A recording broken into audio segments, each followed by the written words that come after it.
O Senhor esteja convosco. Está no meio de nós. Proclamação do Evangelho de Jesus Cristo segundo Lucas. Glória a vós, Senhor.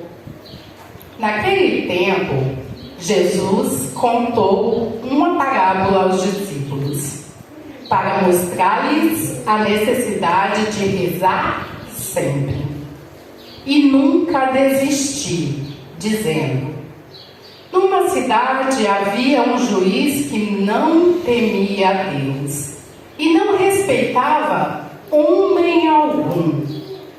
Na mesma cidade havia uma viúva que vinha à procura do juiz pedindo: faz-me justiça contra o meu adversário. Durante muito tempo o juiz se recusou. Por fim, ele pensou: eu não temo a Deus e não respeito homem algum.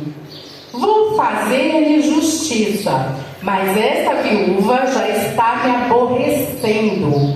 Vou fazer-lhe justiça, para que ela não venha agredir-me.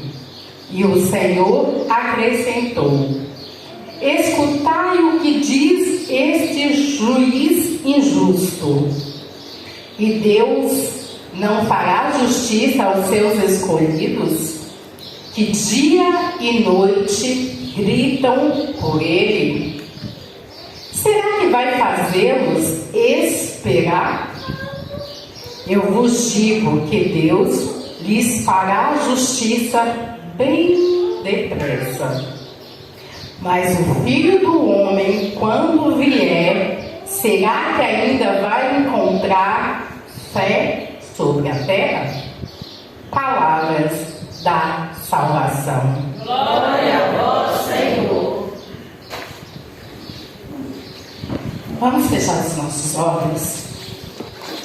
Senhor, a tua palavra foi proclamada e agora nós pedimos ao Espírito Santo que traga aos nossos ouvidos aquilo que nós precisamos ouvir.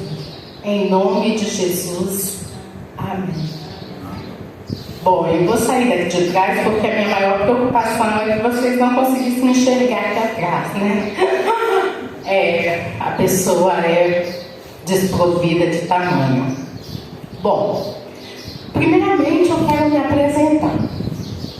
Eu me chamo Irene Neta de Oliveira Pianissola, sou católica de nascimento, passei até hoje 46 anos por 3 comunidades diferentes.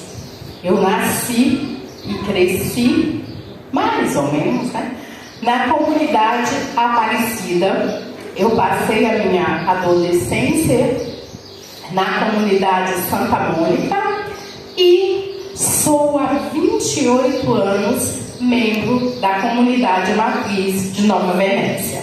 Primeiramente, eu sou de Nova Venécia. E hoje nós estamos aqui para poder conversarmos um pouquinho sobre a palavra de hoje. Antes de iniciar, eu gostaria que nós enchêssemos essa igreja agora pela fé. Vamos trazer e colocar nesse lugar que está vago do seu lado aquela pessoa que você gostaria que estivesse aqui. Esse primeiro banco eu queria que vocês deixassem reservado para a minha família. Vamos fechar os nossos olhos e imaginar alguém que não está aqui, que ficou lá, mas que precisava estar aqui para ouvir essa palavra. Como eu já pedi, esse primeiro banco é da minha família. Bom, e nesse momento que nós já trouxemos as pessoas que nós gostaríamos aqui para a igreja, nós vamos receber o convite que Deus tem para nós nessa palavra, que é o convite da oração. Persevere em oração. Hoje nós estamos orando muito. Principalmente depois das pandemias, as pessoas estão orando muito, mas estão agindo pouco. Enquanto nós não percebermos que uma oração, para ser completa, precisa de duas ações: orar e agir. Só assim nós formaremos uma oração. Eu fui na missa da família, lá, esqueci o nome da cidade agora, e o bispo disse assim: as famílias, depois da pandemia, subiram um monte e armaram as suas tendas lá. E não estão voltando para a igreja. Eu não sei como é que está aqui na comunidade de vocês, mas nós estamos passando muita dificuldade na nossa comunidade para trazer as pessoas de volta. Então, sim, mas quando eu saí daqui da igreja e fui até lá, na tenda do meu irmão, dar uma batidinha na porta dele e perguntar o que está acontecendo, por que ele não volta. Então nós estamos precisando também fazer esse caminho de ir em busca. E essa viúva da palavra, ela orava. Alguém tem dúvida que ela orava? Mas ela agia. Como é que ela agia? Perturbando o juiz. Ela ia até ele. Porque se ela estivesse só dentro da casa dela, orando, se o juiz não acreditava em Deus, se o juiz não vivia pela fé, em momento nenhum, a palavra de Deus diz que a oração daquela viúva incomodou tanto o coração daquele juiz que ele passou a acreditar. É isso que está na palavra? Não.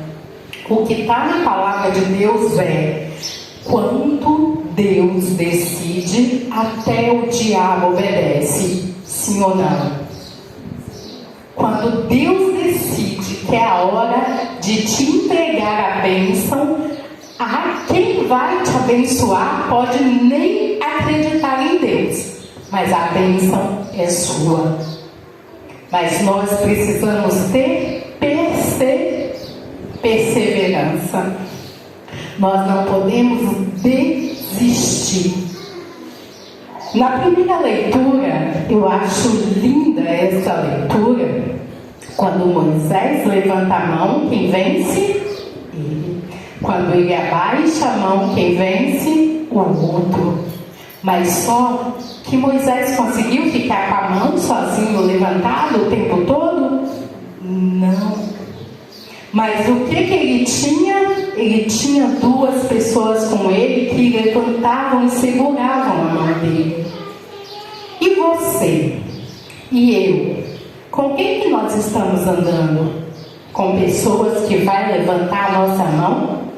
Que vai segurar a nossa mão?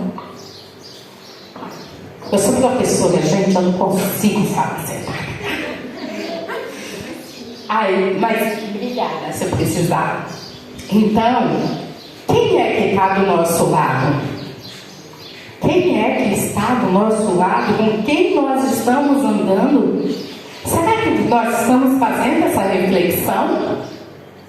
Se eu precisar me manter de pé, eu vou ter alguém para vir trazer essa cadeira?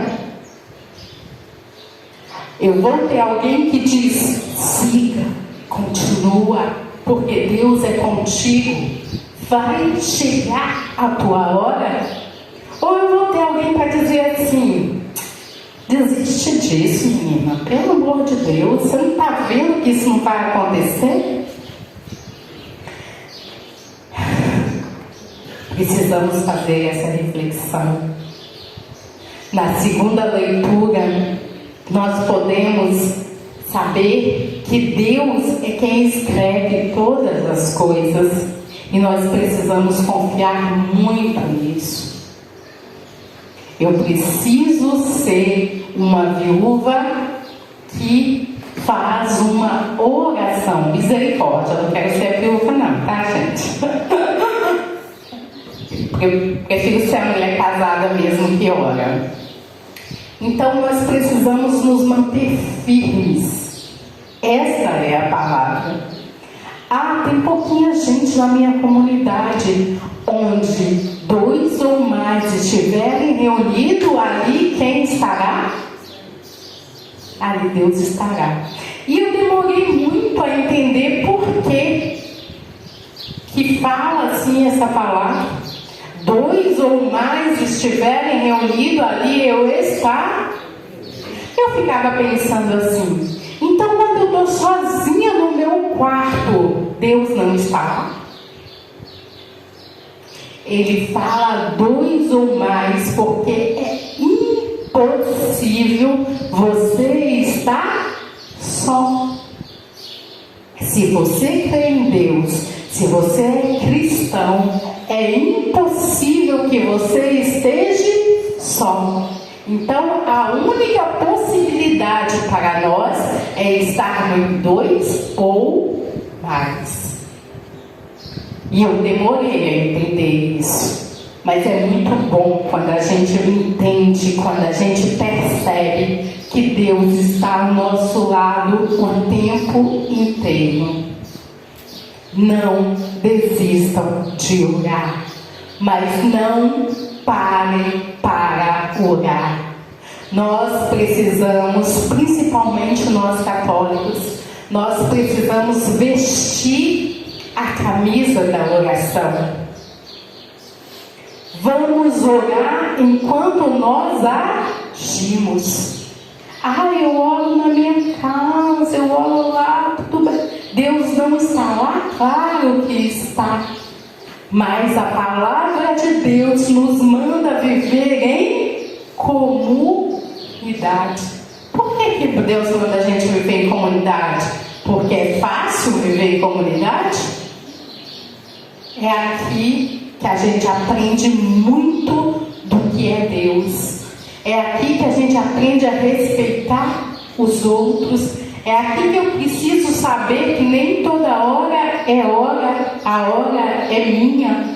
Então, viver em comunidade, viver em família é um grande desafio. E é por isso que Deus nos convida a vivermos em comunidade. E se tem alguém aqui que você trouxe para a igreja que está aí, espiritualmente, mas você pode trazer essa pessoa presencialmente, hoje, ou em alguma oportunidade do seu dia, procura saber. De repente tem alguém morrendo do seu lado e você não está vendo. De repente tem alguém morrendo dentro da sua casa e você não está vendo. Porque se morre quando se perde o desejo de viver. E todos nós que tivemos força hoje para colocar a nossa beca e estarmos aqui, nós estamos mandando um recado para o céu. Senhor, eu estou afim. Olha por mim, porque eu estou indo te buscar. E Deus escuta a nossa oração, precedida da nossa ação. Agora, se eu estiver lá debaixo da minha coberta, lá, dizendo, Deus, me escuta, Ele vai me escutar? Deus é todo-poderoso. Ele te escuta aonde você falar, mas a força para enfrentar amanhã, que é segunda-feira, é aqui, aos pés da cruz que nós viemos buscar.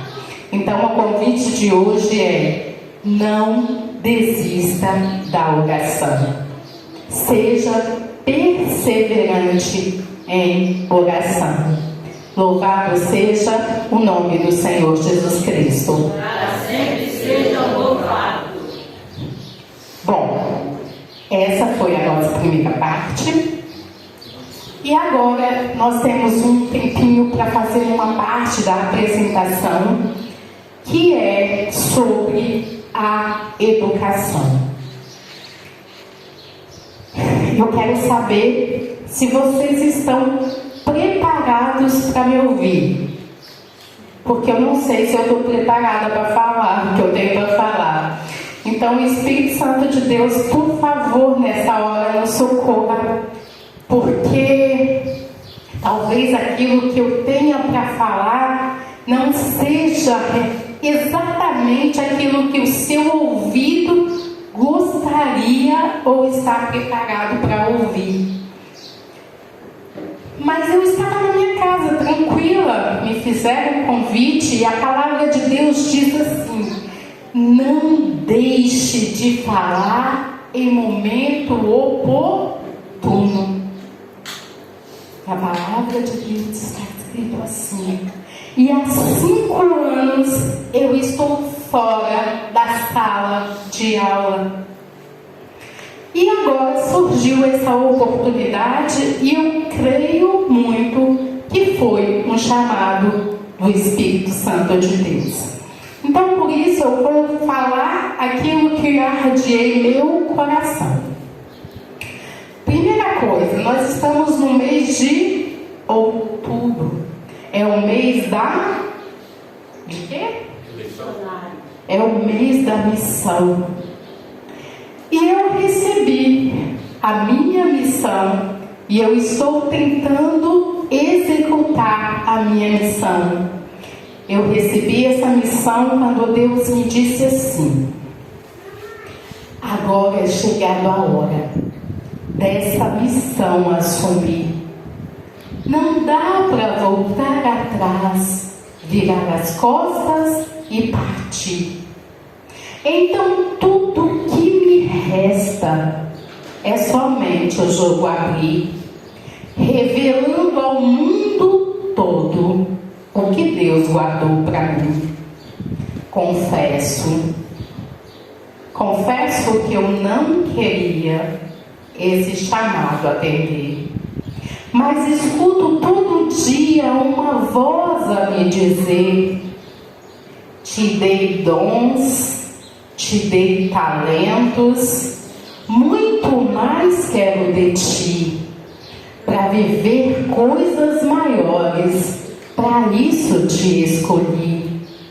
Preciso que siga agora os caminhos que eu tracei, realizando os planos de amor que eu planejei.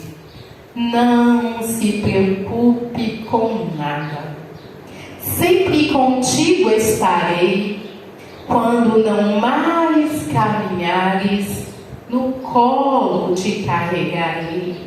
Apenas use a sua voz e entregue uma mensagem que em sonho te revelei. Que o mundo inteiro saiba que eu te capacitei.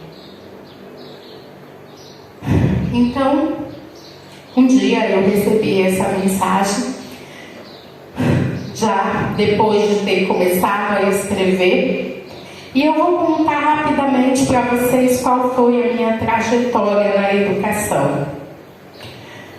Eu nasci numa família pouquinho numerosa.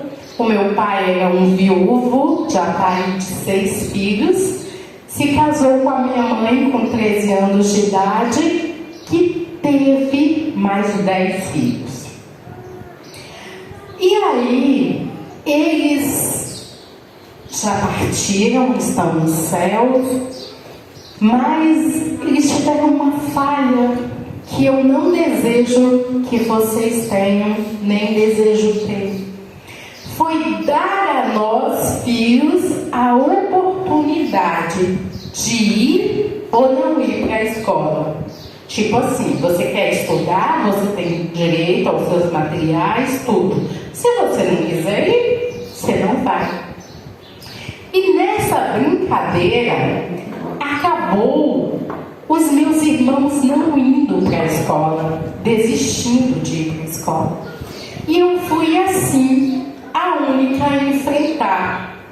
naquele ambiente desafiador, porque eu sofria muito bullying.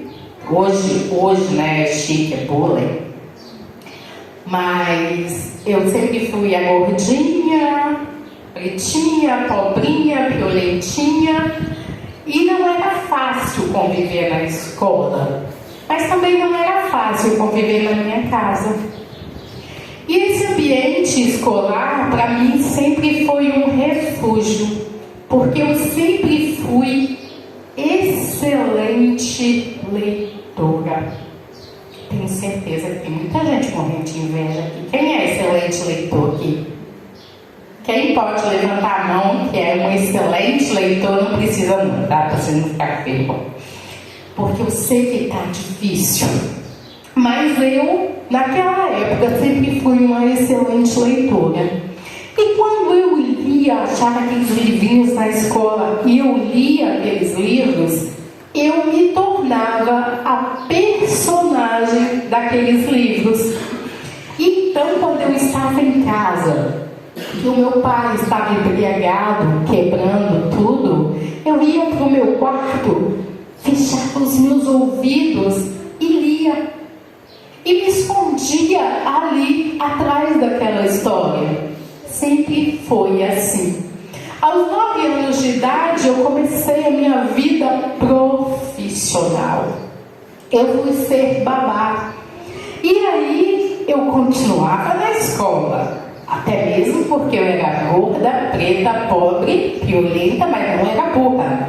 Se eu não estudasse, eu teria que trabalhar o dia todo. Então eu continuei firme na escola. Achava que era por isso, mas aos 17 anos de idade eu me casei. E aí eu tive toda a liberdade do mundo. Tinha minha casa, estava casada, mas continuei estudando. Aí que eu fui perceber que eu não estudava só para não trabalhar o dia todo. Fazia parte de mim. E aí eu tive 2 filhos, um aos 18 anos e um aos 26 anos de idade. Era efetiva da Prefeitura de Nova Venécia. Prefeitura de Nova Venécia, na área da saúde, que foi sempre onde o meu coração bateu mais forte. Eu nunca sonhei em ser professora, nunca. Nem brincar, eu brincava de professora, porque meus irmãos não iam para a escola, eles nem sabiam brincar de professor, então eu nunca brincava de professora. Mas em 2008 para 2009, abriu no IFES de Nova Venécia a oportunidade do curso técnico em edificações. E então, o meu marido, que sempre trabalhou na construção civil, eu vi ali uma grande oportunidade para ele se formar em técnico. Mas eu sabia que se eu falasse para ele, vai, ele não iria. Então eu fui com ele fazer a prova e não sei se felizmente ou infelizmente passamos nós dois. E aí ele me colocou na parede. Se você não for, eu não vou. Não sabia eu que Deus estava me empurrando para o meu propósito. Então eu deixava meus 2 filhos em casa, eu trabalhava o dia todo, deixava meus 2 filhos em casa e ia para o IFES estudar com meu marido. E eu tinha que aprender para ensinar. Eu tinha que aprender para poder passar para ele no final de semana.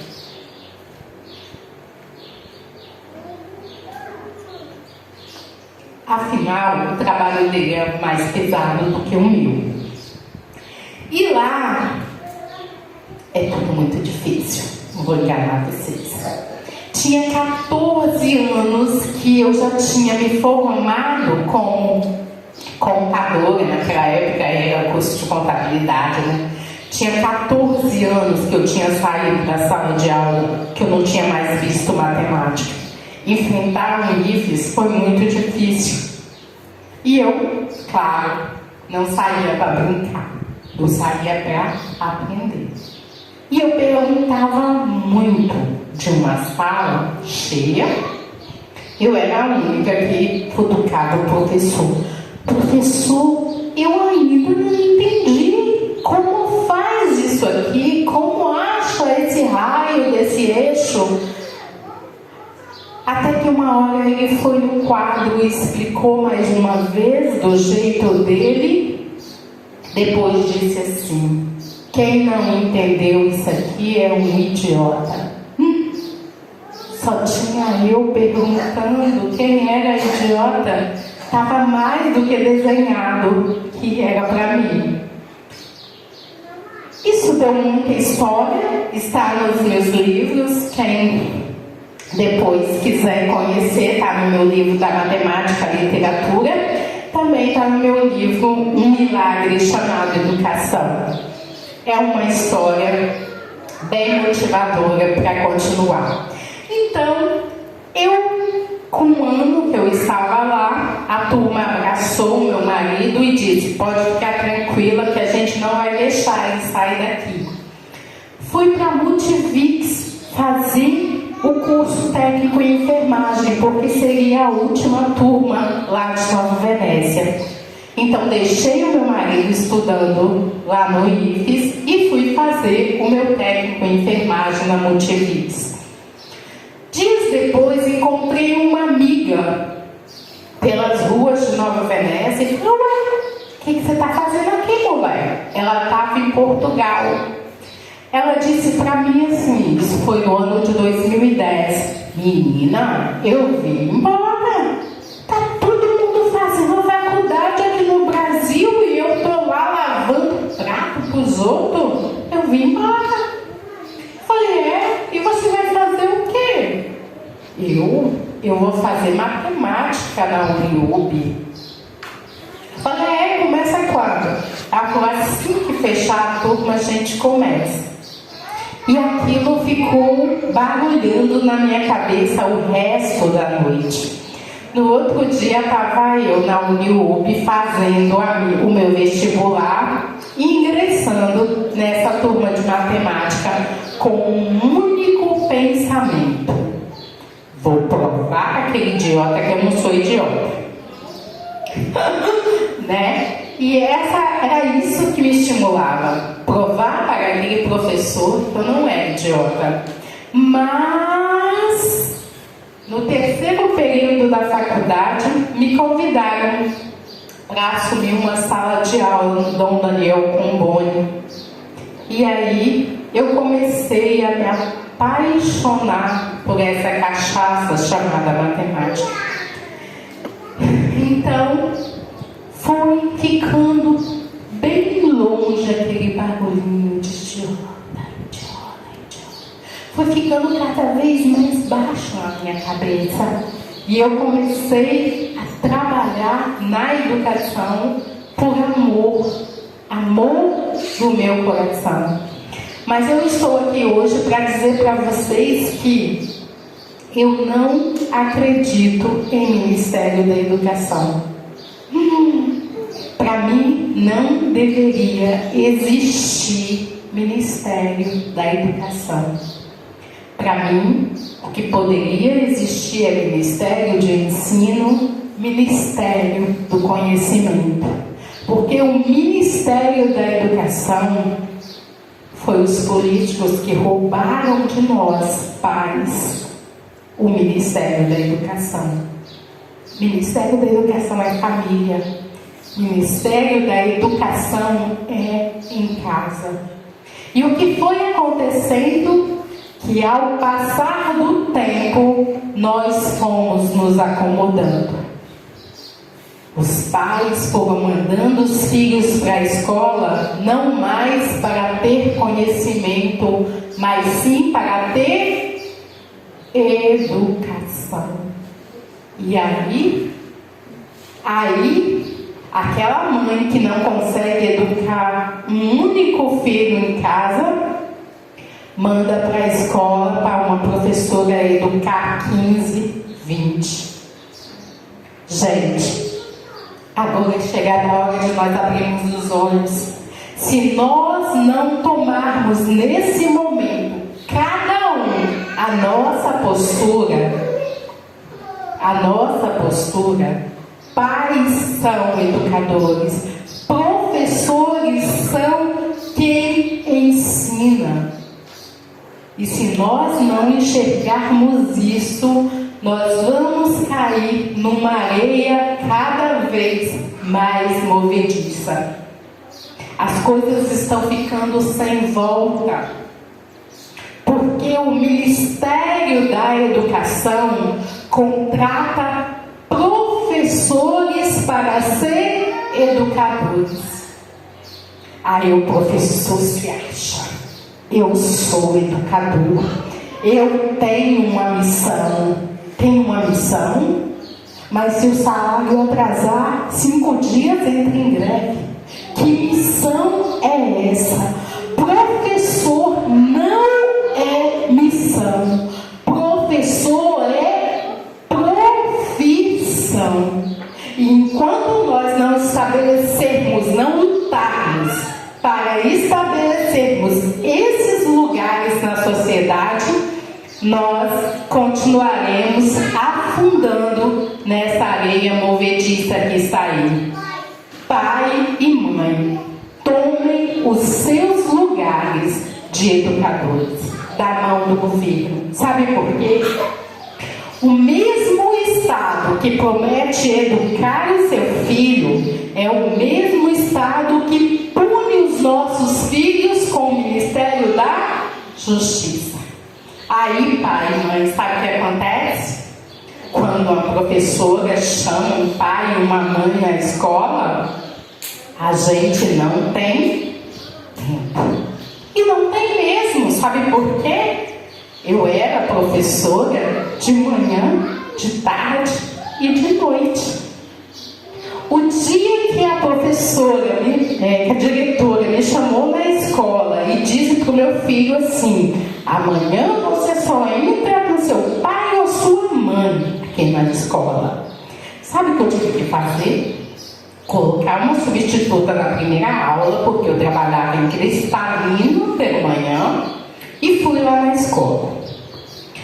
Olhei nos olhos da diretora e disse assim: eu vim aqui porque eu tenho certeza que você tem toda a razão, mas eu não quero saber o que o meu filho fez. Eu só quero a transferência do meu filho.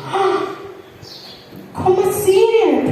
A transferência do meu filho? Porque a partir de hoje ele vai estudar lá em Cristalino. Porque lá eu vou ter tempo de ir na reunião do meu filho.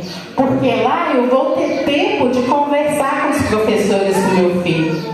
Eu moro na Rua Colatina. O Polivalente fica a 5 minutos andando da minha casa.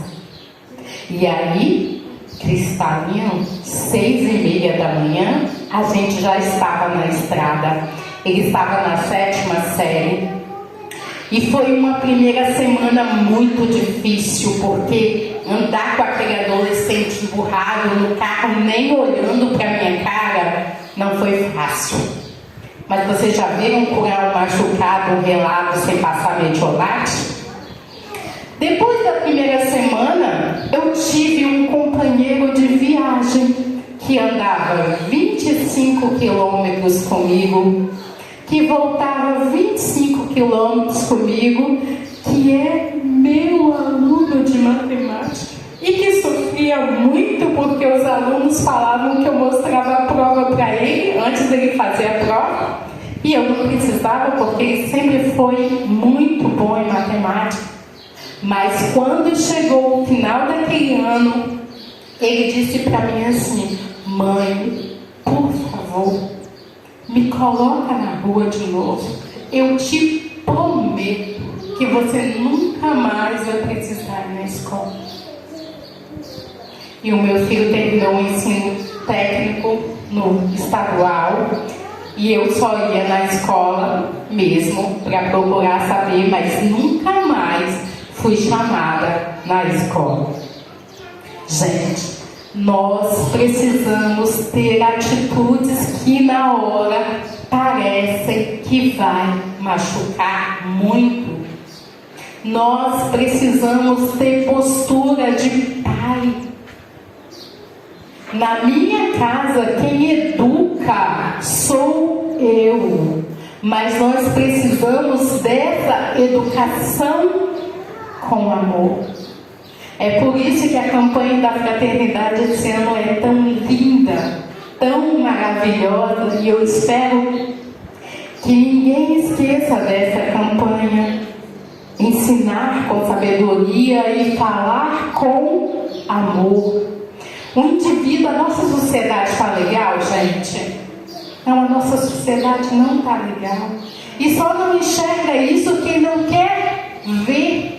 Mas toda essa sociedade que está lá fora saiu de onde? De uma família. O indivíduo, antes de chegar na sociedade, ele precisa ou precisaria ter passado por 3 instituições primordiais: família, escola e religião. Claro, tem gente lá fora que nunca foi numa igreja, tem gente lá fora que nunca foi na escola, mas a escada da vida, o degrau da vida é esse: família, escola e religião. Se você não tem a base, pode ter certeza que a construção, hora ou outra, vai cair. E tem caído. Tem caído na cabeça de pais que estão sofrendo muito com filhos rebeldes, com filhos na droga. Tem caído na nossa cabeça de cada um de nós com uma política que chega a ser nojenta. Independente do lado que você esteja, sinto muito, ali na frente tem um buraco. E infelizmente os dois lados estão nos empurrando a passos largos para esse buraco. Então, posicione-se. A palavra de hoje seria totalmente resumida nisso: posicione-se. Em 2017, eu tive, graças a Deus, uma trajetória na educação. Em 2013, eu pedi exoneração para entrar direto na educação. Tive uma trajetória que eu posso dizer que foi linda na educação. Todas essas camisas que estão aqui, todos aqueles cadernos que estão ali, são fotos dos meus alunos, que eu, no início do ano, tirava foto da minha turma e fazia o meu caderno de planejamento. Mas em 2017, eu recebi um diagnóstico muito difícil. Não sei se alguém aqui já ouviu falar: ataxia espinocerebelar SCA3, síndrome de Machado-Joseph. Não é? Chique, né? Bonito, não? Alguém quer? Então é isso. Um diagnóstico difícil, mas um diagnóstico que eu já conhecia, início, meio e fim. Só não sabíamos ainda qual era o nome da doença, porque a minha família vem sendo acometida com essa síndrome há mais de 40 anos. Eu já perdi meu avô materno, a minha mãe, o meu tio, o meu irmão.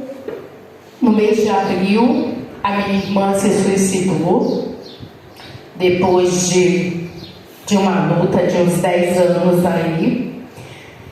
E hoje nós temos, eu ainda tenho meu irmão mais velho, tenho meu tio, tenho primos. E agora a gente, infelizmente, está entrando na 4ª geração com a minha sobrinha acometida com essa síndrome. É fácil? Não. A ataxia, ela ataca o nosso cerebelo. Esse pontinho laranja que está aqui. O nosso cerebelo, ele é responsável por todos os nossos movimentos. E quando eu me aposentei em 2017, sem nenhuma dificuldade, graças a Deus, eu consagrei a minha voz à Nossa Senhora. E eu disse para Deus que, a partir daquele momento, eu não ganharia mais nenhum real com a matemática que não fosse provinda do meu salário de aposentada. Porque como eu tive um trajeto, graças a Deus, na educação, eu recebi muitos convites para aula particular. E eu poderia ter me aposentado e continuado dando aula particular. Porque naquela época, eu ainda não usava minha bengala, eu só cambaleava na frente do quadro, mas para aula particular, sentada seria tranquilo. Mas eu preferi usar a minha voz, que ainda estava funcionando, porque a ataxia ataca gravemente a voz, em favor de levar o conhecimento dessa síndrome. Vocês estão me vendo aqui, eu acabei de lançar o meu 6º livro e eu tenho certeza que ninguém aqui nunca tinha ouvido falar de mim. Sabe por quê? Eu conheço bem a ataxia. Os sintomas já acompanhei início, meio e fim. Então eu fiz o caminho contrário. Logo que eu lancei o meu livro em 2018, eu tenho um canal no YouTube que se chama Muito Além da Ataxia. E todo mundo que acessar esse canal vai ter a oportunidade de acompanhar todas as minhas viagens, que se chama Pé na Estrada. Então, naquela época, quando eu ainda caminhava sozinha, eu comecei a viajar. E aí nós fomos na Bahia, nós já fomos a Minas Gerais, nós já fomos a Goiás, nós já fomos a Rio Grande do Sul, a Santa Catarina, ao Rio de Janeiro, a São Paulo. E recentemente, no mês de maio, eu cheguei no dia 6 de junho, nós fizemos Portugal.